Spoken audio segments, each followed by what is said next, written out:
Hello, I'm Umbra. I'm the Archmagus of the Temple of the Eternal Eclipse, and welcome to Wizard class. All right.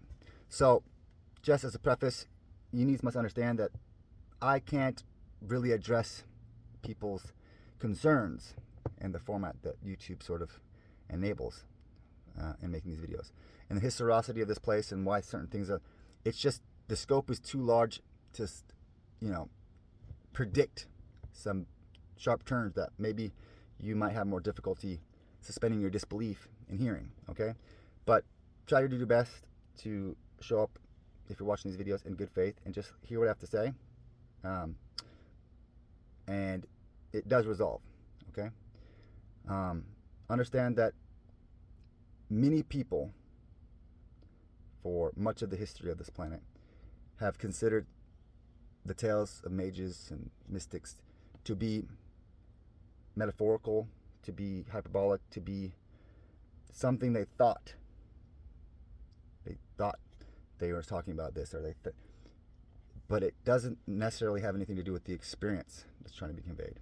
Okay, so when I speak about things, consider that maybe it's not an opinion; it's a direct experience that I've had that maybe you can't comprehend right now, but it doesn't mean it didn't happen. Okay, it doesn't mean it's not possible because you don't believe it or because it's outside of your comprehension. That's going to be important. So in the temple, one of the slogans that I sort of bang into the initiates is to abandon your knowing. You don't know anything. You couldn't possibly. Okay? And there are many reasons for that. First and foremost is because if there is omnipotence or magic in existence, then what could you know? If it was one way and you could change it with magic, well, then it could be a different way. So what is there you could really know? Right? And so maybe the first little koan or illumination I'll bestow upon you all is that the all knowledge of Atum, right, is not cogito ergo sum. I think it is that I know nothing, because if I am God in totality, then I know nothing. I couldn't possibly know anything. What could God say to know? They are the ones that made it all. What they know becomes what it is, but they don't really know it, because if they want to change it, they're God, right? So the all knowledge of Atum is I know nothing. And you should adopt this type of knowledge for yourself when listening to these videos. Right? Because a master a poor student makes. If you think you understand how everything works and you know it, then what are you doing here? You're unwelcome, because you won't learn much knowing it already. There's only somebody that admits that they don't know that opens their ears, their hearts, their minds to hear and learn something new, right? To find out. So, seek and you shall find. If you already found it, or you thought you did, then what are you looking for? Maybe you aren't. Maybe that's why you aren't actually discovering real experiences, understandings about magic, existence. Okay? So, please try to suspend your disbelief. Abandon your ideas of knowing, right? Open yourself up for the possibility for you to learn something new. And if you need some help with that, don't consider my rhetoric to be gospel, to be dogma that you need to jot down and follow to the T. You just consider these to be stories, right? This is why indigenous peoples, they don't write things down, or they didn't write things down. It wasn't because they were too stupid to come up with language. It's because there was a type of wisdom available to their elders that understood that when you write things down, they lose the context, they lose the telling, right? When you listen to somebody, a storyteller, an elder, tell a story, they're familiar with their community, with you, and they can tailor the story and tell it in a way that provides wisdom to you, right? That's why Jesus spoke in parables. That's why, like Aesop fables, there's all, even Shakespeare in these plays, they're powerful. Stories are powerful because when you hear a story, you don't consider it to be the truth, and you aren't primed to be resistant to the message, right? And when you just think it's fantasy, well, you can hear it's not real. And oftentimes, the greatest lessons can be learned through those stories. So try to adopt a position of just listening to a storyteller. And I'll tell you how existence functions, all right? And if you have in your experience confirmation for what I say to be the case, right, then I will demonstrate my wisdom with the fruits of my labor, right? I'll demonstrate my wisdom in your daily life. And then it'll be easier for you to trust me. And then it won't be a cult or me trying to scam you or trying to tell you what I think it is. It'll just be the fucking case, won't it? And that is the way it should be, right? So you can take what I say with a grain of salt, but open yourself up to the possibilities that there's a vast ocean of potential around you, and your limitations, what you think it is, aren't doing you any favors. All right, so that out of the way, I wanted to talk initially about what might be most beneficial to initiates, to not my temple, but people who've initiated themselves into magical traditions or orders, or people who are just starting off on discovering spirituality, you might call it that, right? Or even long-time magical practitioners, or people who have been on the path for quite some time, or their own path, and are just looking for maybe clarification or better understanding or directions, or right. The tools are what are going to be most important to you. I'm not here to tell you how to live. And if you look to other religions and spiritual traditions, it is often the case that it, again, is not how you think it is. A lot of those books are giving you koans or giving you tools to approach existence so that you can figure it out for yourself, right? And I like to use Christianity and the Bible for a lot of my examples, because it's just pretty prevalent in the West currently that people think the Bible is like a bunch of laws and rules, and it's just judgments, and it's full of all this vitriol and stuff. And it's because people have completely disregarded the very obvious tools in the Bible that would have enabled them to read it with clarity and prosper from the teachings contained therein, right? And so when I use the Bible as an example, it's because it's likely that you might have feelings about it, right? Particularly if you're somebody that's like an esotericist or occultist or pagan, or, you know, oftentimes it's in rejection of the West. And so, you know, atheism and Christianity predominantly are the major forces that you might be rejecting. So I like to use them as examples to shine light on how maybe even your own prejudice for those traditions or those conceptualizations are an error, in the same way that people who are going around beating people over the head with their fucking ideologies are an error. Okay? So, first and foremost, spiritual practices that will give you basic tools to be able to not only hear this message, but to actually figure out for yourself, okay? Because it is really a shitty position to be a spiritual teacher and to have disciples or have students or whatever and impart to them some very important information, right, that you somehow have in your possession, and deprive them of the tool by which they could find out for them fucking self, right? It is what leads to what people consider cults. It's this whole spoon feeding. That's not my agenda, and I don't know how it became the agenda here, but you should reject it whole part, right? And this is a double-edged sword that we'll come to understand later. But I aim to give you the information and point you in the directions of tools by which you can get to the position of being a major self and need not listen to another motherfucking person about what they tell you it is, right? Not to not listen to folks. I'm not suggesting that you must do that for sure. But when people tell you, oh, it's this way, it's this way, it's this way, you need these tools so that you can draw your own conclusions, okay? And so the first tool is just an understanding of the word wisdom, okay? So in the Bible, it says, seek not the knowledge of God. Solomon was rewarded for his asking for wisdom. Wisdom is a common theme in many spiritual traditions, and it is because wisdom differs from knowledge. Knowledge isn't power. Knowledge is useless. The more knowledge you have, the less potential you have available to you. It's not the case. Wisdom, however, wisdom is what forges you into the entity that can wield any type of power, wield magic, right? And the lack of wisdom in people is what causes them to invent these delusions, the world of Maya illusion that they surround themselves with, and imagining they understand what's happening. They think they know without ever having the experience, right? And that traps them in these little caves, right? Not having the wisdom. So wisdom is a key component. It's a key component of your existence, right?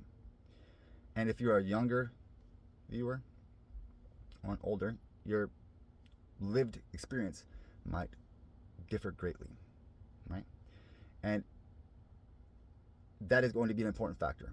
So in my temple, you can't initiate until you're 18. And first and foremost is that's because there's not shit you can do in terms of your magical development until you get some experience on your belt. The whole Harry Potter shit, that's fucking nope. There isn't a chance those kids are learning magic. They are not in the position to be learning any type of magic. They haven't even lived any part of their life, 16, 15, whatever they are in that book or whatever, right? And so if you are under 18, there are lots of things that you might benefit in this, but you can't initiate the temple, my temple, right? Because it wouldn't be in your benefit at all. You need to live your life. And if I give you a taste of fucking fireballs, for example, then it's a lot more difficult for you to live your mundane life because they're not separate and apart. But kids like to get, it's difficult for them to not get too wrapped up. They haven't had the experiences yet, right?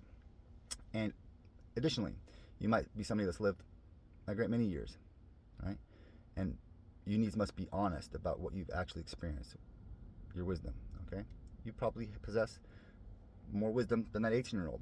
But if you spent your entire life being a stay-at-home mom in the same location, doing the same routine, then you've been limited in what it is that you've experienced.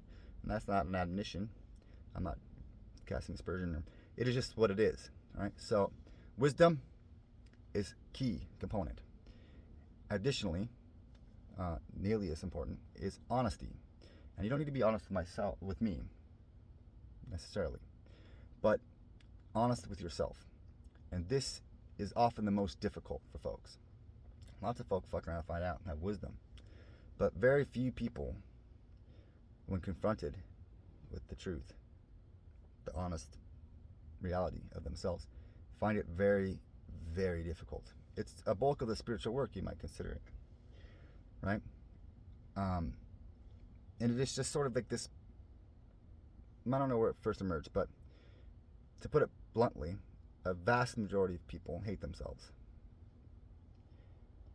because you're fully aware of the monster that you are. Maybe you're not fully aware, but you are aware at some position, some level, right? And that part that you are capable of doing, right, of being, that monster you're capable of being, people often project out into the world. They point fingers at it. They're not, right? And that's so difficult for folk, all right? And I like to tell my students and members in the temple and people like that people are always telling you who they are, either by telling you directly who they are or by trying to tell you who they aren't, or trying to sell you a character, right? And you can't lie to me. It's impossible for you to lie to me. You're always telling me who you are. And you might develop this superpower yourself, but it first requires you to be honest with yourself, right? So, wisdom. If you're a housewife your whole life, lived in the same city, did the same routine, then you must be honest with yourself. You might be significantly older than somebody else, but wisdom is in the doing, the experience, okay? If you haven't been out of your hometown, then you need to be honest about that with yourself. Understand your limitations, right? So that you can have clear paths towards ways you can expand your horizons, add to your wisdom. And you can see your blind spots, right? That way, when myself or somebody else, maybe in your life, points out something, it doesn't feel so much like a wound. It is just what it is, right? So, honesty with the self, okay? And that oftentimes takes the form of being okay with being wrong. I can promise you, if you're watching this video, that you're all wrong. I can almost guarantee not a single person that comes across this video will have the truth. Not even in a part. It is just the case that I don't care how many esoterics come across this video and try to tell me about magic, you don't have it. I can assure you. Alright? It is just sort of my whole fucking existence. Take it how you want to. I've been around for a while. So, you just don't. It's not up for debate. In the same sense that if you were in the military, there is things you do in the military. There is it's a whole culture, whole experience. And if you had lived that life in the military, other people's opinions about what you did in the military are sort of irrelevant. Who cares what their opinions are? It doesn't have anything to do with what you actually did, right? It is the same with magic. Because you think that it's mystery and that's incomprehensible does not mean that it is. Okay? And if I understand magic, then you can see that your opinions, who cares? Your ideations, not to do with it. Alright? And if you care about magic and you actually want to develop magically, then it behooves you to consider what I have to say about magic in the case that you are wrong. And you might be able to learn something. Right? It goes back to not knowing. Right? Gain some wisdom. Right? Gain some perspective. Consideration. Okay? So, if you watch these videos, if you're going to be following along, it's important for you to be able to accept that you're going to be wrong a lot of the time. Right? Or you're not going to have the whole picture, or it could be different, or whatever. Right? Honesty. Honesty about who it is that you are, what it is that you're seeking, what it is you desire, who you are, even in the mirror. And acceptance that you can be the devil, right? You can be a monster. And that doesn't make you unworthy. You're pretty much every single person that's ever lived here in all of history is a monster, some part. And those that have been these saints that rejected it, renunciation, they are monsters too. Go up, come down. Two sides of the same coin, alright? For every person that ascended to 5D and left the lower 3D, them leaving those sick people, or that's why they're there. Because they didn't heal those people. So they're just as shitty as the people that they left. They think they're beneath them. So, understand that you are the murderer. You are the tyrant. You are the piece of shit. Right? Anything that you project outside of yourself, you can pretty much assure yourself is you in some capacity. Either as a mirror or as like this inverse, right? So that is very difficult. Once again, it goes back to honesty and like taking the blindfold off. And magic is not for the faint heart. Spiritual, people take lives to do this shit for good cause, because it's really difficult sometimes coming to terms with that which we are, right? What we're capable of. And if you just want a sneak peek, just consider all of human history and all the tragedy, atrocities that were committed, and just consider that you were the one that did them all to everybody. You were the rapist and the murderer. You were the fucking genocide. You did it to them. And if you think you were a totally different person when you made those decisions, consider that you weren't different than you are right now. Because perhaps somewhere inside you, you do possess the capacity to do these heinous things. Why? There might be a great many reasons why. For love, you care, fear, because not just these things that you run from, like pain, anger, fear, the bad feelings, sadness. That's most often not the reason why those atrocities were committed. It was for these high ideals that humans allowed, like love, compassion, empathy, that make you the monster. It's not how. That's why it says in the very beginning of the Bible, not to eat from the tree of the knowledge of good and evil. Right? I don't go to war with the world because I hate my people. I commit genocide against a whole fucking race of people because I love my people and I'm afraid for them. And so if you think that character in your history books was heartless monster, you have it exactly opposite. They went to what lengths in the eyes of the world to secure a place for people they cared about, loved. And so, with that little example, you might be able to see how oftentimes these polarizations, one leads to the other. Okay?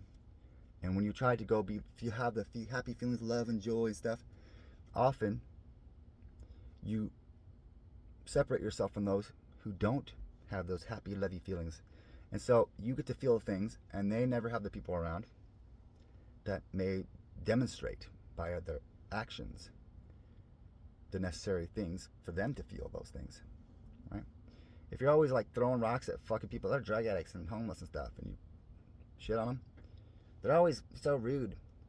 Well, if you have manners and you don't hang out with them, then how the fuck are they ever going to learn manners? And if they're precluded from participating in society because they don't have manners, then it's your fault, isn't it? That they can't sit at the dinner table with you because they don't have manners.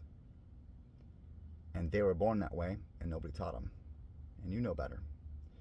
So, understand, judge not lest you be judged. It's a mirror. When you see hurt in the world, you see evil, if you aren't doing something about it, then you are complicit and oftentimes responsible, the perpetrator. And we can get to other examples. But you can begin to see how it might be very difficult to accept the fact that child abuse exists because of you. Particularly if you're so polarized against that notion that you're the type of person that talks about, hurting others who might have walked in proximity to committing that crime, you can be sure that your behavior is what ensures that children get hurt. And if that is difficult pill for you to swallow right now, then you should prepare yourself if you're still interested in learning spirituality and magic. There are few ascended masters, and it's not because it's hard in terms of doing some song and dance. It's hard in terms of accepting the truth of you, of the world around you. You're a monster. You are the devil. And you do not deserve love. You don't deserve anything. You're a monster. And until you can accept that and choose to love yourself regardless, understand that nobody owes you shit, you monster. You put yourself in that position of vulnerability, of acceptance. Until you get to that position, then nobody will ever know you, right? Because you are a monster. Until you can put that out to the world, not expecting anything, just being yourself honestly, then you can never hope for anybody to ever be able to come along and love you. They won't know you because you'll repress some part of you. You hide it. This is the hardest thing you'll ever do. But until you do it, where will I find your name in the book of life, right? Who are you? Jesus said, right? I never knew you.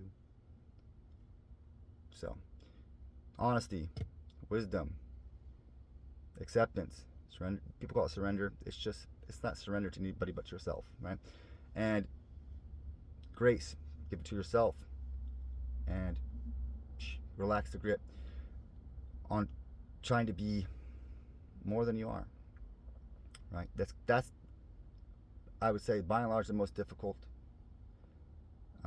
challenge for those studying spirituality or magic or whatever the case, walking in the type of path, is in letting that grip go a little bit. You know, faith like a child, to return to more childlike state. Okay, and if I can give you maybe a different perspective on a common word that might be kind of empowering, understand that your strength is in your vulnerability. Right? That is why we have the word invulnerable. Because when you're vulnerable, you do that willingly, then what can tear you down? What can stop you? You willingly show up knowing that people will cut you. You don't wear the armor anyway. If you can maintain that, isn't that will? If I know that you might hurt me, break my heart, every single one of you, strangers that you are, and I show up to share anyway, even though maybe many of you will hurt me and call me names and cast aspersions, I show up anyway. And I feel my hurt because I care about me and I care about you, and I show up anyway. Then who has strength? You, who cast judgment, or me, who being hurt shows up for you anyway? Consider. So, that's difficult. We think oftentimes that spirituality or magic, whatever, will lead us to this position where we'll no longer be able to be hurt. We'll have power and authority, and we'll be able to ascend and only feel light. That is not the case. Which is probably why, if you're watching this still, this got your attention. While maybe you're still listening, and while maybe you've been practicing magic for 30 years, you might not know fucking anything about magic. Because if you get a car out of it and you got a fucking girlfriend and a nice house, then you weren't doing magic. Not in a way that's useful to you. Because, as you were told, everything is borrowed. Just so much rot. Time rides it all, you may say. Marches towards disillusion. Dust. There's no gold in it. It's transitory. Fame, fortune, they come and go. It has no lasting place. And you can understand that as, if you have something and I can take it from you, you never had it. And so money, job, girlfriend, those aren't yours. You don't have anything. And often people see mystics or, Brahmas or Magi or Sufis or whatever. They see them owning nothing, being poor, monks giving it all away, and they think, they like the sacrifice. You got it backwards. I'm a nomad. I have a bus I converted, but I'm living in a van right now. And you might have some opinions about that. But it's not because I'm incapable of bending reality or becoming king of the universe or fucking. But there's no value in that. Why would I want to be the king of the universe? Why would I want to rule you? Why would I want to be important, famous? Why? Because of hurting me, because of weakness, because of lack, because of something I'm looking for, some void I'm trying to fill. If I'm famous, people will be around and they'll care. They'll show me attention. Well, I can ask for attention to you directly, living in a van. If I'm only worthy of that attention, if I have money, then I don't want that attention. I want to be seen as an individual, same as you probably. And so, all those things, they're meaningless. What do I need? I have everything I need. Yeah. So, as I mentioned, this first video is supposed to be about tools, but these are the core tools that you need to embody, begin to develop. And you might be at any certain level of development personally, with your ability to be honest with yourself, your wisdom, your acceptance, being wrong, being right. To be able to see from different perspectives, to surrender the preconceived notions, your prejudices, your assumptions. Very difficult, right? To forgive others their trespasses as others forgive you for yours, right? And understand that vast majority of them aren't perceived. You're unawares, that is, right, of your trespasses, okay? And in addition to those, I also must mention, this will be important and be beneficial to you. It's really important for you to remember that we hurt each other.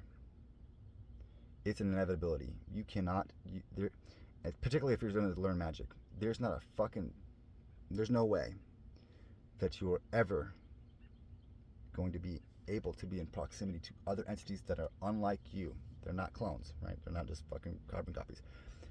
And not hurt them. Nobody said anything about the intention, nothing to do with that. But if you cannot know my inner heart, my inner mind, my life, my experiences, having not lived my life, walked in my shoes, then it is just going to be the case that you will make decisions freely for yourself that may cause me harm. And you must let go of this notion of right, wrong, fault. Abandon that shit. It doesn't do you or anybody else any good. Fault? Who cares? And learn to be able to hear people when they speak to you. This did this. It hurt my feelings. Alright? Hear it. And hear it, and simply that's it. Okay? Hurting others and them communicating that to you isn't even necessarily a call to action. You should stop responding in the attempt to alleviate the suffering of others that you feel that you caused them, like you need to fix it. Stop trying to prevent the harm you might cause others, because in resisting these two they, number one, sort of dissolve the illusion even of your own free will, because you're not making choices freely. You're always going to pick the same options, the one that prevents hurting their feelings and the one that is like fixing. So since we are inevitably going to hurt others around us in those positions, I can guarantee if you're responding like that, I just know with certainty which choice you're going to make. And so I can predict your future pretty far out. I can see in a moment how a relationship's going to pan out from beginning to end by simple interaction. Over here, a couple at dinner, just a word or two. I know what's happening, how it's going to end. It's inevitable it'll end. When people are trying to fix problems all the time, trying to make up for the fact they're a monster, instead of taking responsibility, ownership, that they can cause harm, it always ends the same place. Maybe many of your own relationships ended there, right? So,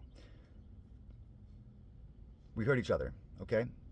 You need to understand that you are like to say things and do things, if you leave comments or have questions, that are probably going to be offensive or hurtful or whatever, all right? And that's just what it is. If I say, that hurt my feelings, right? What I'm really communicating is that I'm an individual, and this behavior, I understand, I'm not entitled to the experience of. You can make choices for yourself. You can use slurs that that hurt me, my feelings, right? And I will not impose command over you and force you.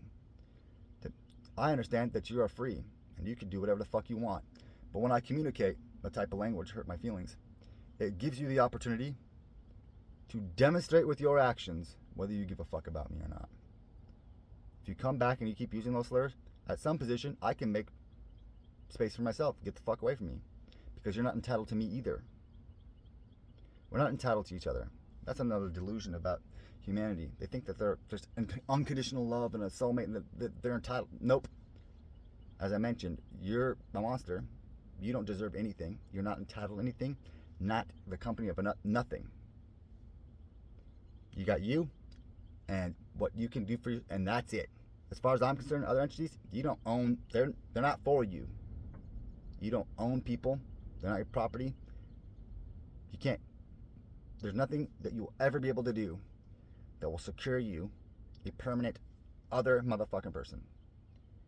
They don't exist for you, just like you don't exist for them, okay? And understanding that is difficult come to terms with, because it just leads directly to the thing that people are so desperately trying to avoid, that somebody won't love them eventually, and that they, but the case is that so long as you're trying to manipulate your way into this unconditional love, you're never going to get it, because nobody will love you, because they won't know who you are. You see the absurdity? Most folks are the architects of their own sort of hell.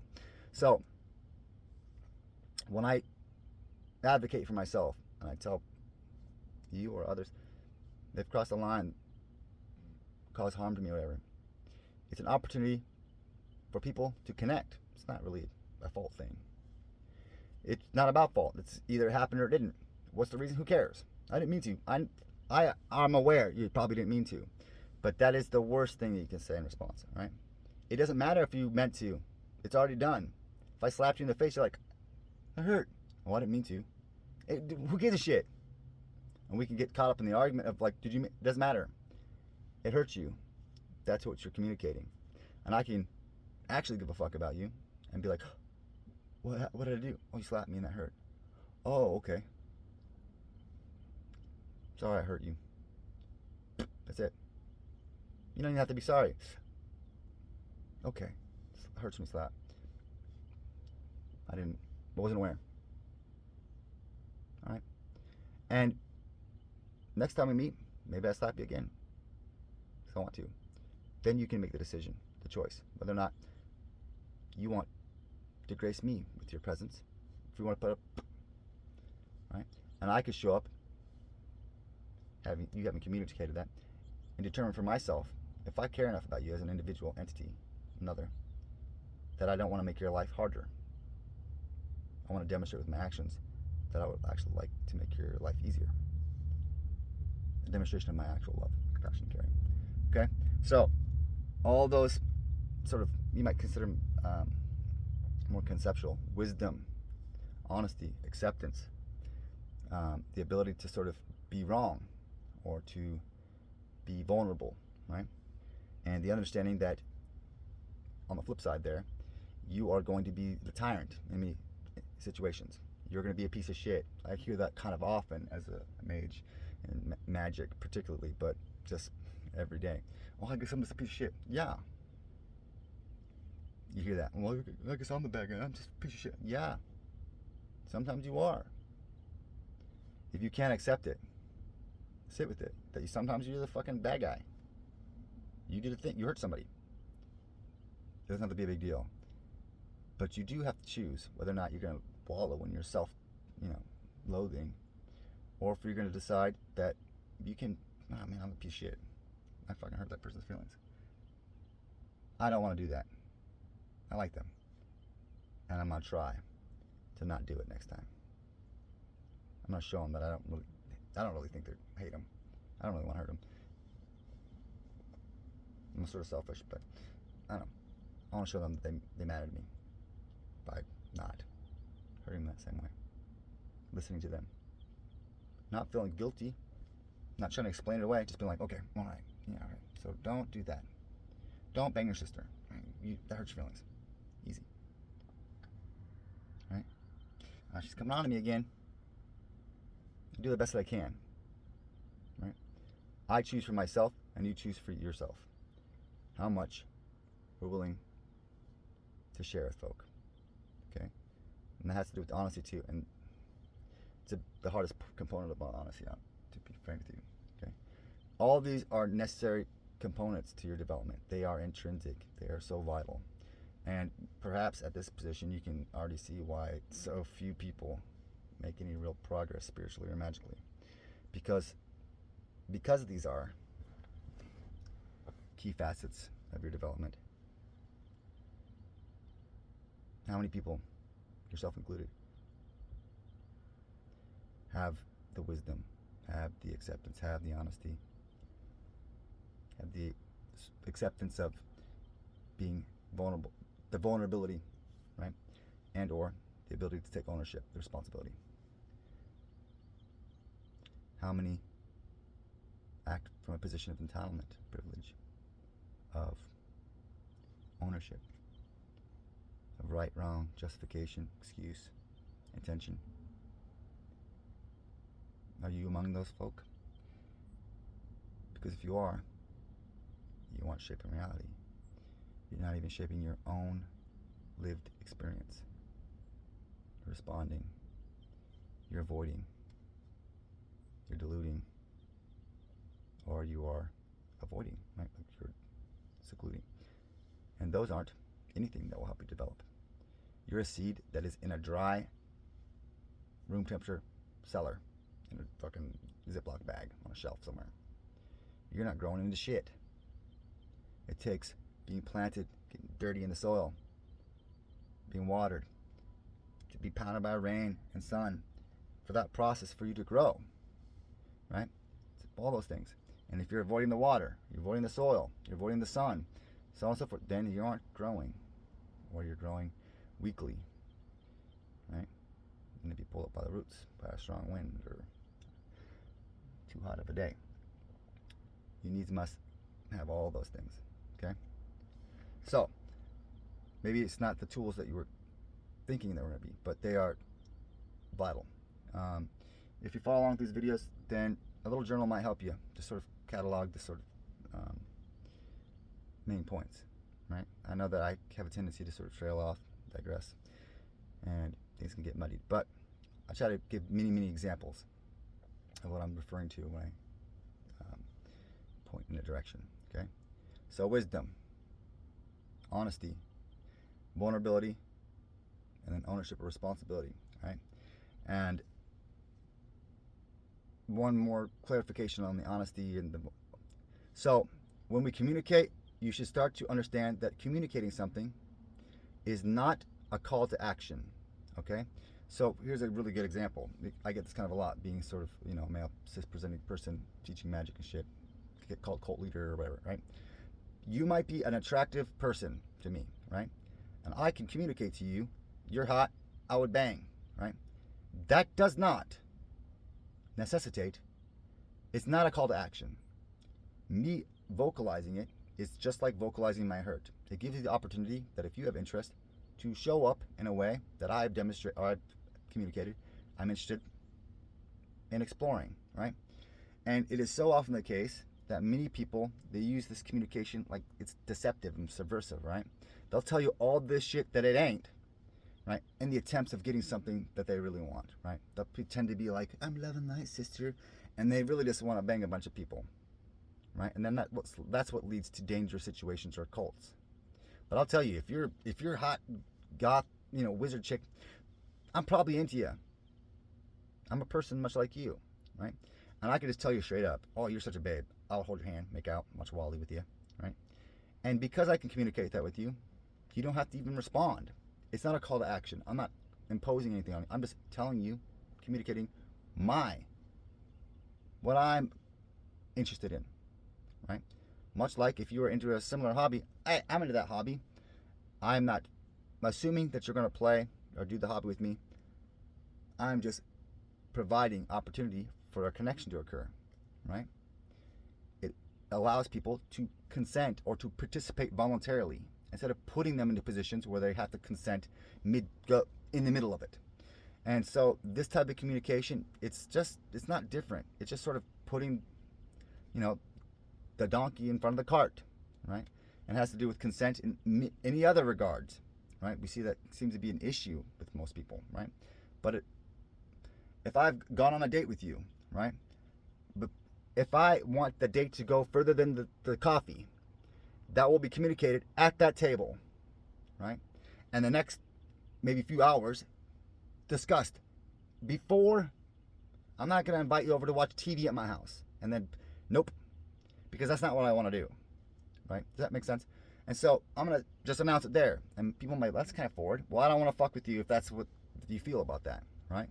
Because I want to be clear that my communicating interests right, is giving you the opportunity to participate, consent, willfully, do something, right?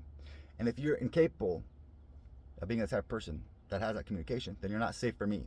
You're not even safe for yourself, right? Does that make sense? And so oftentimes people perceive the open, direct communication to be sketchy. This person's a creep. I'm not a creep. I'm the exact opposite. How am I not a creep? Because I'm not going to pretend to not be a creep so that I can get you to my house and then, because I can't read your mind and you might be uncomfortable, right? That's just an example, but you can apply that to many things, right? So understand that communicating something, when I communicate or when you communicate, you should start to communicate without the expectation for action. And that also goes for asking questions of loved ones that they could turn you down over.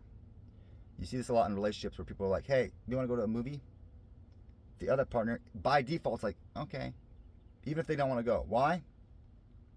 You ready to go to the movie? I don't want to go to the movie. When you ask a question, it needs to be a genuine question. And if there's a punishment that you're bestowing on others around you for not just giving you the response that you want them to give you, then I can tell you your relationship is abusive, toxic, and you don't know the person you're with. And when there is some issue later in the relationship and it sidelines you, it will be nobody's fault but your own. Because when you keep asking your partner to do something that you don't really give them the opportunity to say no about, right? Hey, you want to go to the movie? No. What do you mean no? What? You see, that response, why would you ask a question if there was only one answer that you were willing to accept? You understand? So communication isn't about manipulation, right? When I'm honest, being honest with yourself and being honest with others isn't a call to action. It isn't manipulation. It isn't a request. It is just what it is. Okay? So when I communicate that you hurt my feelings, if I don't ask you to do anything about it, then why the fuck would you jump and offer? I can advocate for myself. If you do something that crosses the line, I will set boundaries for myself, and you respect them or you won't. If you cross them again, nope. And if you do something that hurts me, all I have to do is communicate that it hurt me. You can choose whether or not you show up. And if I didn't ask you to be super sorry about it, then you should feel stupid apologizing a bunch. Because if I wanted you to apologize, I would have asked you to. Okay? So, understand how communication works, really. And start to ask questions when it's time to ask questions. Start to listen when it's just a statement. Understand how the language is, right? When I say, hey, that hurt my feelings, it isn't implying that I expect. It is just what it is. My feelings hurt. You might ask questions. Is there something you'd like me to do that would, nope. But to assume, that's a huge component of the suffering, of existence. Assumption, illusion. It's not real. You made it up. Oh, they're going to hate me. This thing. You don't know that because you probably didn't ask, or you were too afraid of sharing your sort of desires or your, communicating, putting yourself out there, or you felt uncomfortable, whatever the case is. But that's not real. What's real is what people say and do, what's actually happening. So that goes for the rest of them. Those are vital tools, and not just for existing. Okay, and because those are so difficult for individuals to really lean into, is precisely why there are many religions and sects, ideologies about the existence and how it functions, that basically make you all the same motherfucking person. Because they are incapable of living in a world where they can't play the ownership game and hurt each other game and not take ownership. And so they have to be the same entity, because the philosophy just leads there, doesn't it? If I can have you forever, then you belong to me. And if that is the case, then you are me. We're the same. Right? Because if I can manipulate you, you're my little puppet, and I'm a god, for instance, and you're my puppet, then If I'm a God, there's no way for this to ever know if you've made choices, because I can manipulate you. And so if I start doing that, you all have to be me. You got to be, because as a God, I would never be able to tell the difference. So, in effect, in essence, you're me, right? And to actually have another entity that might be my peer as a God, that means that I, by necessity, cannot force you to do anything, which means that I might create a whole universe full of people, and every single one of me might tell me to go fuck myself.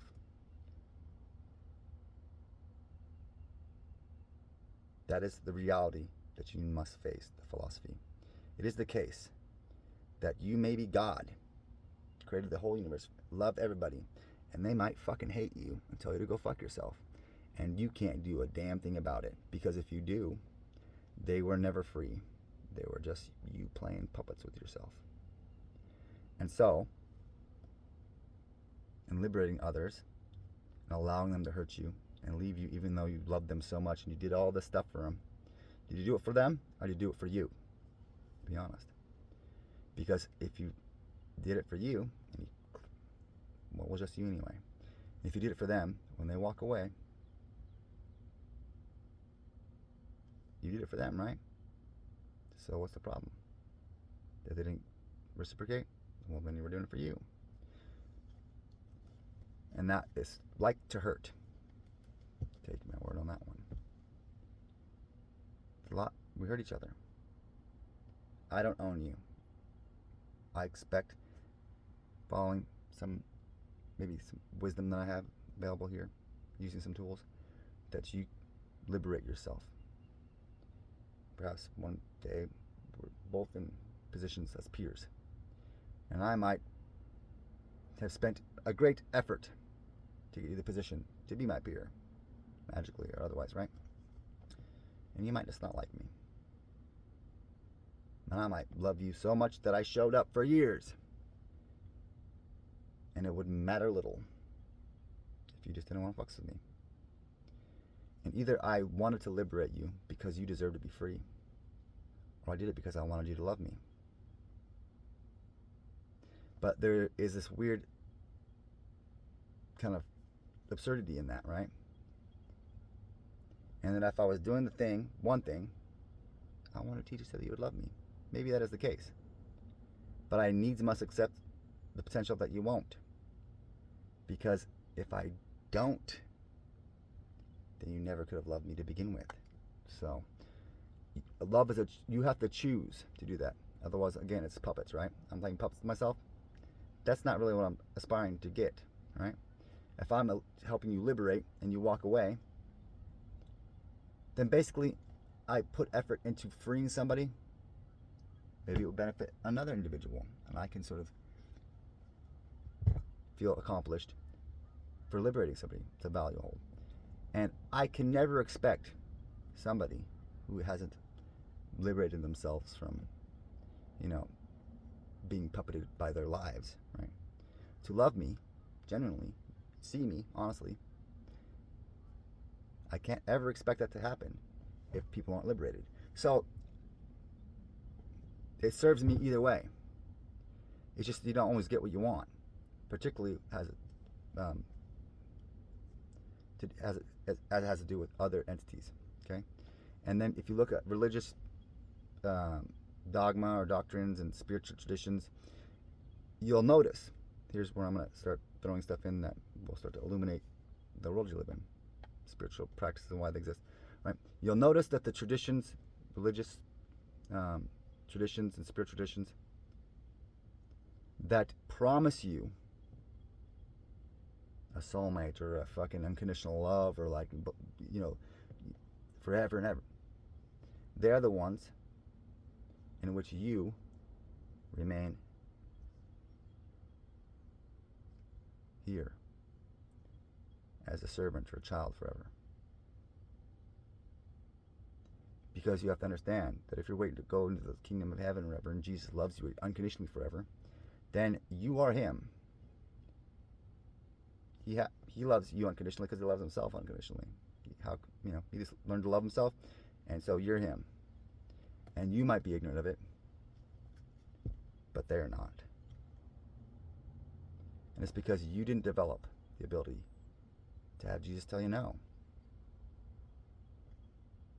Have people be able to tell you no. And so the religion acts as a religion. It acts as a landing pad, a save point for you if you are to live a life and just, you need somebody to love you. Because life can be difficult. And Jesus might provide that unconditional love. You're in his house.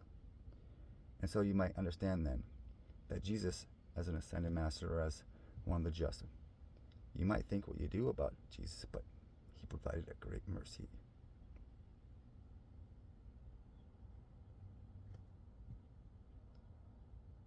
Because it's hard, isn't it? It is. Sometimes we just need somebody to love us. Until we learn to love ourselves, right?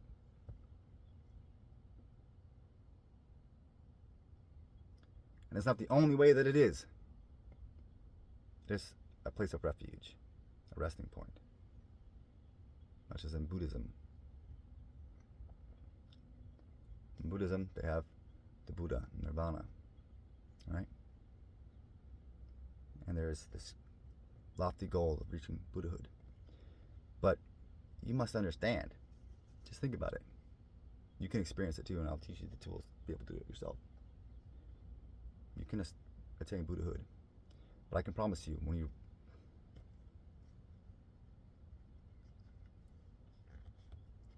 to experience overbearing compassion and nirvana, you must understand that every Buddha that's ever lived has been a bodhisattva. Because you cannot sit in nirvana while people around you are suffering. Which is why they tell you, if you see Buddha on the road, you should kill him.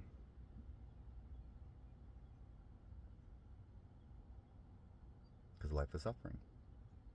You get it? And if Buddha is on the road, then kill him.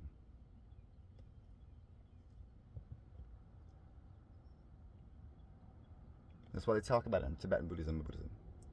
They offer places of refuge. If you die, it's a place that you can rest until you get back at it again.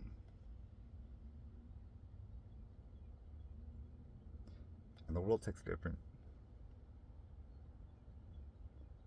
it becomes a different place when you start to see things for what they are. And all the fear and hate and anger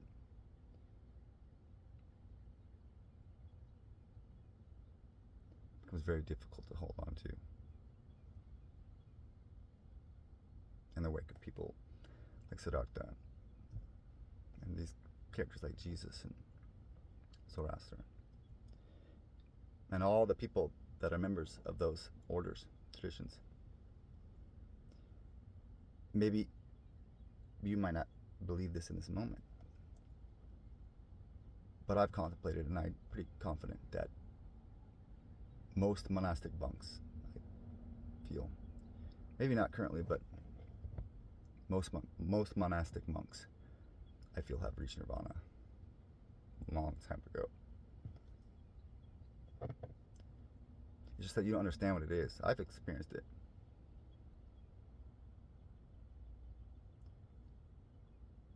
Consider them then sitting in their monasteries and why they're here.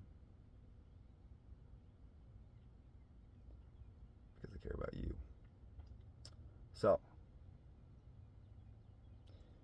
and that is the case in many religious practices, many traditions.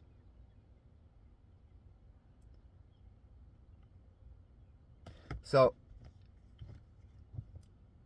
not only is it in your interest to develop spiritually, magically, to liberate yourself, it is your goal. It's the reason that you exist at all. As a child of any entity that you might consider a god, you exist to grow, develop, to get the fuck out of the house and go to college, get out, move out, right? And those that take a while to do so, it is the great grace and compassion. That is why there are kings, gods, lords, right? To allow you many lives to reside in the house, to do so.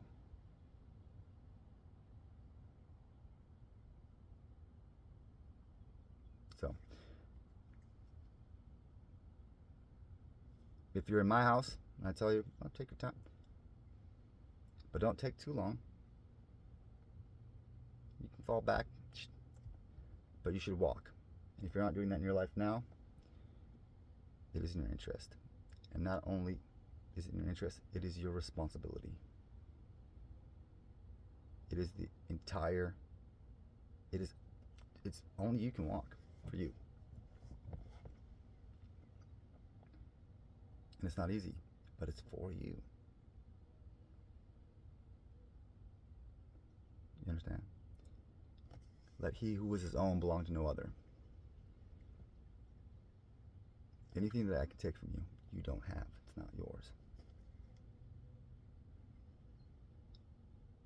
So, when you see monks that just have the clothes on their back, consider they don't have anything that you can take from them. So they're free. Pretty simple. If I can take your house from you, make you miserable, I can put you in jail, you'd be tortured, then you didn't have peace. You didn't have happiness. When you can sit and protest and set yourself on fire and not move a muscle, then you're fucking free. Because who can hurt you?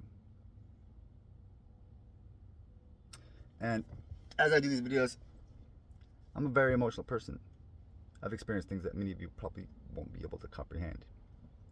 Now, maybe ever. I've seen a great deal. Part of the job, training.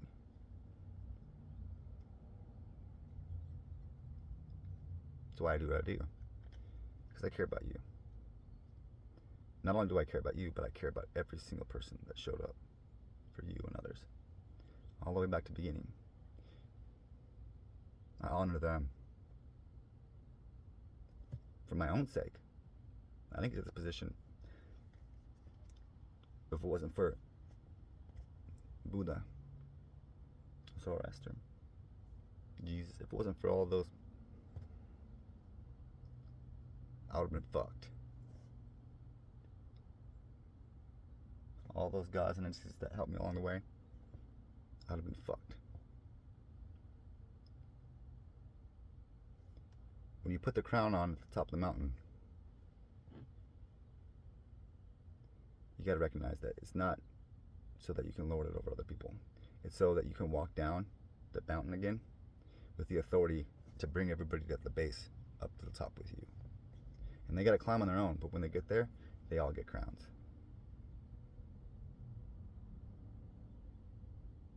So, service to self is service to others, and service to others is service to self.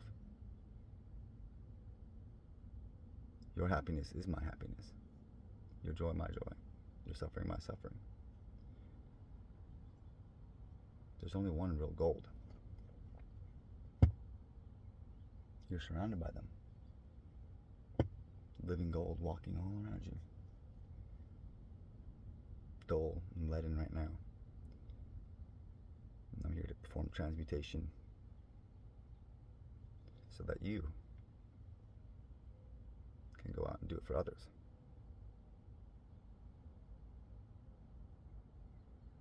Because a king isn't the kingdom. The people are the kingdom. The king's job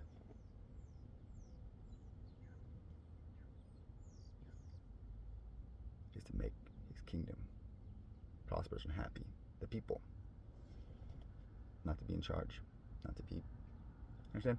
Anyway, so that'll be it for the day, but before I get too off track. So those personal foci, things that you can contemplate, consider about your own experience, about your own behavior, those are integral. And that's, to be frank, that's much of the work spiritually.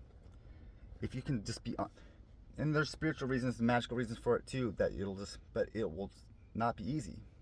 initially, particularly. And you might find yourself alone. People reject you. But I had the strength. I can pass it on to you. And so, if you can be a little bit more honest, a little bit more accepting, and just a little bit, that's all I ask of you, to try a little bit. Take your time and try. And that enables other folks to take steps and try. And when they take steps and try and they fall, I expect the same thing that I give to you: grace, compassion, understanding. I expect you to pass it along. I put a crown on your head, and you pass that motherfucker along. So I don't want anything from you. No money. I don't want you to join my cult. If you come here to learn, that's all it took. It's everything that I wanted.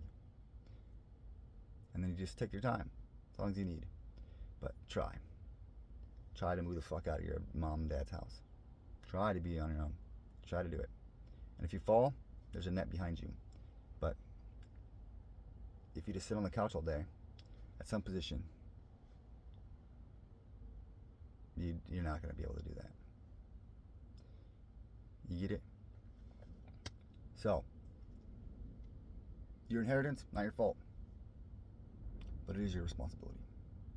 It's about your independence, your individuality, your uniqueness. You either become a god yourself, or you die trying. You ascend, become an ascended master, or you try again. You liberate yourself over and over again. Fucking liberate yourself. Try to. And when you achieve. And that's all I request. You watch my videos, you participate. I don't care. There's no stupid questions. If I yell at you, it don't take much to please me. Right? If you show up and you try, you can fuck up 100 times. I have grace, compassion, strength. I don't run from being hurt. I develop a type of strength to be vulnerable to y'all. Okay? And all I ask is that you try to develop a little bit for your own resiliency. Okay? And if you promise me that much, keep coming, you got it. You'll make it eventually. And the rest of the stuff are just ways that maybe you can understand existence, so that maybe some of your past hurts, or hurts you see out in the world, might make more sense. And I hope I demonstrated in this first video here, this kind of long one here, that I have something to offer in terms of tools you might use, perspective, wisdom, guidance. Okay. So, thank you for tuning in. The next video, I'll make the next few days, probably edit this one heavily, and then I will do it on more practice disciplines, right? However, once again, just your behavior, action, karma is action, behavior. Your behavior, right? Being honest, if you want to have some magical insight on it, you create spirits, right? The reason why people don't have the truth here is because they fucking lie to themselves all the time and each other. They're deceptive. So they're all deceivers. They're deceiving each other. Nobody is honest. When you start being honest constantly, right? Honest all the time, then what ends up happening is you build a spirit of honesty. So I mean it literally. You cannot lie to me. It's impossible for you to do so, because I can feel the spirit. I can tell. I can see the spirit in your face. You look like a different person. I can tell you're lying. It's the case with everybody. You can't lie to me. Why? Because I long ago stopped being deceitful. I can tell lies, but I'm not deceitful. I'm not trying. I'm honest. And so, I have a massive spirit of honesty. I'll show you some of my spirits later too. I also know quite a bit about the symbols, so I can make them appear in my skin. Pretty magic real. Anyway, so your behavior, those things are rituals too. Ceremony. Start right now with the ones I gave you. Put yourself out into experiences, wisdom, honesty, be vulnerable, accept being wrong, take ownership, responsibility, right? Very clear. Communicate. Don't expect action. Be clear with your communication. Put yourself out there and accept when people don't take it. Okay? It's not a call to action. Very simple, right? Hardest shit you'll ever do, promise you. That's why you're not doing it already. You're gonna make 100 excuses. You can't tell me, right? And those are like the prerequisites right? With meditation, contemplation, and philosophy will come into it later, and other practices if you want to do magic. Those come later. First, you need to be a motherfucker that's your own. I'm fucking Archmagus. I command the elemental spirits. I'm not dependent on daddy. How can I be a master of my house if I'm in somebody else's? So if you want to be a wizard, you need to be your own. Liberate yourself. That's step one. And then you can do some cool shit, like change all of reality. Bend it to your will. So, experiences that you can't currently fathom. I've been places and seen things that you probably don't even have I couldn't even really describe to you. Right? You don't have a way of even conceptualizing it in your imagination. And it's not what you think it is. Right? I've seen the sun explode multiple occasions. I don't mean it just like, hey, I mean, I've literally watched it with my both eyes. I've talked to elves, IRL elves, gnomes, dwarves, you name it. Entities, aliens, machines. I've seen so much shit. I could go on for days. And it's not what you think it is. It was a fucking experience that I had. This beyond your wildest imagination shit I've seen. And you can do. I'd love to share stories with you. But first, you need to take the veil that you place over your own eyes. Right? The veil. Just pull that fucker down. Because you're hiding in the corner, you don't want to look at the fact that you're a monster and, clouded, all these things, the illusions in your mind. So, maybe they're tools. But you can be spiritual, it doesn't really matter. Magic, spirituality, what you believe, it's irrelevant. You can see just the logic of it, right? Logos. That if you're not honest, then nobody knows who the fuck you are. So it behooves you to maybe take my advice just based on that, right? Again, I never expect. Faith doesn't mean what you think it does. Faith isn't just blind adherence. I believe that we should earn the trust of individuals by demonstrating the efficacy of our wisdom, our understanding, passing along, to give them the tools to experience for themselves their wisdom, to learn for themselves, not to just take my word for it, to use their own faculties to come to the conclusions that I came to. And so, that's the way it's always supposed to have been. You shouldn't listen to me because I told you. But it is just the case. If you never tell the world who you are, they'll never know who the fuck you are, will they? So, is it my wisdom in imparting to you that it's in your interest to be honest? Is it my opinion? Is it what I'm telling you to know? Or is it just the case? I think that you'll find that it is just the case. And maybe that's the beginning of building a relationship of trust. And people will call it a cult or whatever when I tell you something down the road. But will it really matter? Because what people think it is, people say, often has little to do with what it is. And so, the gods are real, magic's real, it's all. Magic's real. Gods, dragons, shit, that's just real. And you can be liberated, free. God under your own. What the fuck else you got going on? That's more important. That's a better sell. And you don't have to buy it from me. You have it. It's just waiting for you. But it does require the hardest fucking thing you'll ever do. Take it from me. With great power comes great responsibility, right? Turns out you have to take the responsibility first.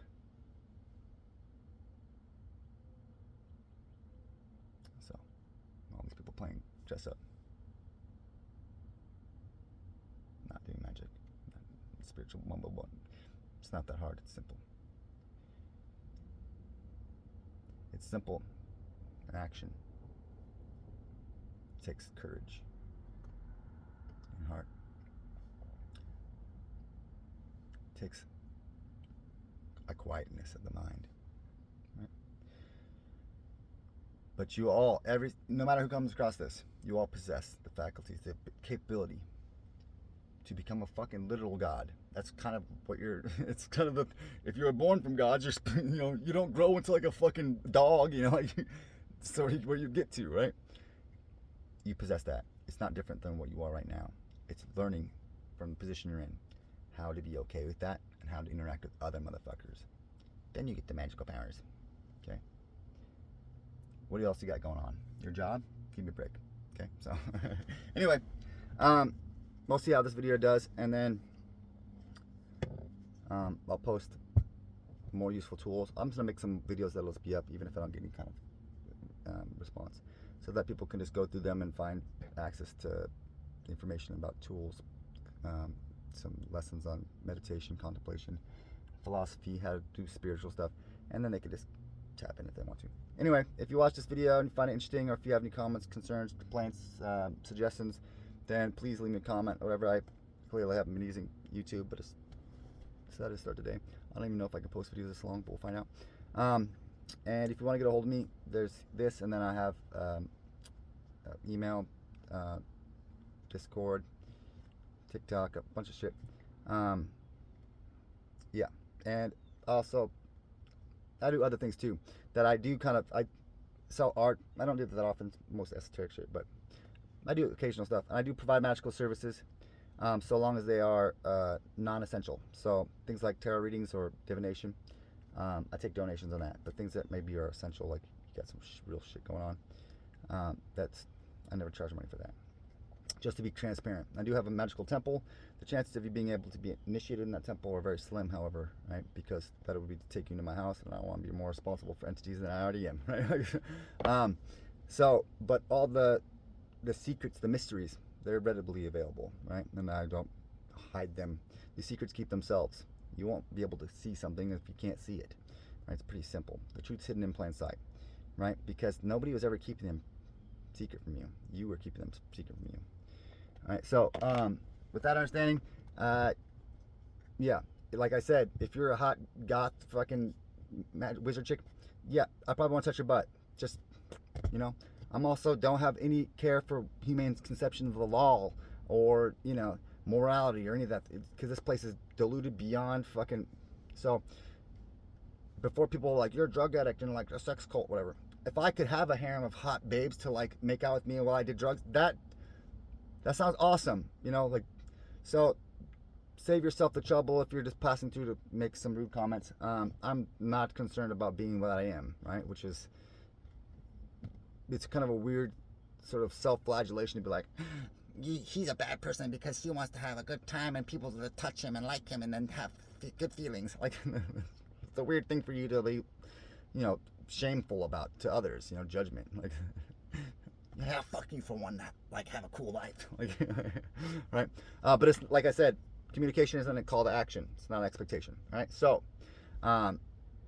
if you come through and you're somebody that I might be like, yo, damn you, what's up? It'll just be that, and I'll leave it at that, right? Just as a heads up. And when I need funds, maybe something's happened to my vehicle or whatever, I have no problem in asking for help, all right? But it's not an expectation. There is no expectations. The content's free, will remain free. Magical service will remain free. And then how you respond to what I provide, that's up to you. It's not expected, all right? You could I could be like, yo, what's up, shorty? And you could turn me down for that, and I could ask you for money. You turn me down for that, and on. You just shut me down over and over again, and then ask to learn magic, and I would tell you yes, because that is not conditional on any of the other shit, right? Which is why I communicate those things in the beginning when they occur, right? So, just heads up, because it might be a new type of communication for you, right? And I will save you the trouble of spreading a bunch of rumors or having weird ideations in your head, because I just get out in front of it. You think that I would just tell you at the beginning that I would have a magical harem of hot babes if that would just came my way, right? So you can be sure that I'm not secretly trying to orchestrate one. If you want to join it, come on down. I'm not gonna secret my way into, that's weird, right? I'm telling you straight up, that would be awesome. If you want to, I don't know you, but let's go. we'll figure it out on the way, All right, so if you start watching these videos, get into it, and you feel like that it's probably not the case. If I haven't communicated it, you're probably good, all right? It's telling me you should, once again, it's probably something mirror moment, right? Saying more about you than it is about me. Which, again, be mindful, honesty. Be honest with yourself. You know how many times I've had people be like, you're just trying to get me naked. And it's like, I don't even know who you are. It's happened quite a few times because they've got some weird shit that how it be. Anyway, I'll let you guys go. Yeah. Contact information, I'll update that. And then literature I've written. Anyway. All right, next time. Bye.